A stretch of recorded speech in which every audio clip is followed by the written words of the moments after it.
നമസ്കാരം. വിവാഹിതയായ സ്ത്രീയുമായി ബന്ധമുണ്ടെന്ന് ആരോപിച്ച് കർണാടകയിൽ യുവാവിനെ യുവതിയുടെ ബന്ധുക്കൾ കെട്ടിയിട്ട് തല്ലിക്കൊന്നു. മഹാരാഷ്ട്രയിലെ നന്ദേഡ് ജില്ലയിലെ ഗൗണേഗാവ് സ്വദേശിയായ വിഷ്ണുവാണ് കൊല്ലപ്പെട്ടത്. യുവതിയുടെ ബന്ധുക്കൾ യുവാവിനെ തൂണിൽ കെട്ടിയിട്ട ശേഷം മർദ്ദിച്ചു കൊലപ്പെടുത്തുകയായിരുന്നു.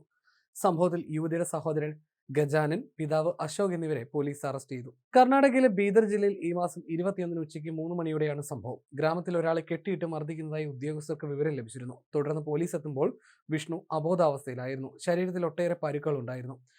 സംഭവത്തിൽ വിഷ്ണുവിന്റെ അമ്മ ലക്ഷ്മിയാണ് പോലീസിൽ പരാതി നൽകിയത്. വിഷ്ണുവിനെ യുവതിയുടെ അച്ഛനും സഹോദരനും ചേർന്നാണ് മർദ്ദിച്ചത്. തുടർന്ന് വലിച്ചിഴച്ച് കെട്ടിയിട്ട ശേഷം വടികൊണ്ട് ക്രൂരമായി മർദ്ദിക്കുകയായിരുന്നുവെന്ന് ഉദ്യോഗസ്ഥർ പറഞ്ഞു. സംഭവത്തിൽ കൊലപാതകത്തിന് കേസെടുത്ത് അന്വേഷണം ആരംഭിച്ചു. ഇതിന്റെ ദൃശ്യങ്ങൾ സാമൂഹ്യ മാധ്യമങ്ങളിലടക്കം പ്രചരിക്കുന്നുണ്ട്. വിഷ്ണുവിനെ ക്ഷേത്രത്തിനകത്ത് നിന്ന് പുറത്തേക്ക് വലിച്ചിഴച്ച് കൊണ്ടുവന്ന് കെട്ടിയിട്ട് വടികൊണ്ട് ക്രൂരമായി മർദ്ദിക്കുകയായിരുന്നു. അവശനിലയിലായ വിഷ്ണുവിനെ ആശുപത്രിയിൽ പ്രവേശിപ്പിച്ചെങ്കിലും ജീവൻ രക്ഷിക്കാൻ സാധിച്ചിരുന്നില്ല. വിഷ്ണുവിന്റെ മാതാവ് ലക്ഷ്മി നൽകിയ പരാതിയുടെ അടിസ്ഥാനത്തിൽ പോലീസ് പ്രതികൾക്കെതിരെ കൊലക്കുറ്റം ചുമത്തി കേസെടുത്തു. വിവാഹിതയായ യുവതിയുമായി വിഷ്ണുവിന് 1 വർഷമായി ബന്ധമുണ്ടായിരുന്നുവെന്ന് ലക്ഷ്മി നൽകിയ പരാതിയിലുമുണ്ട്.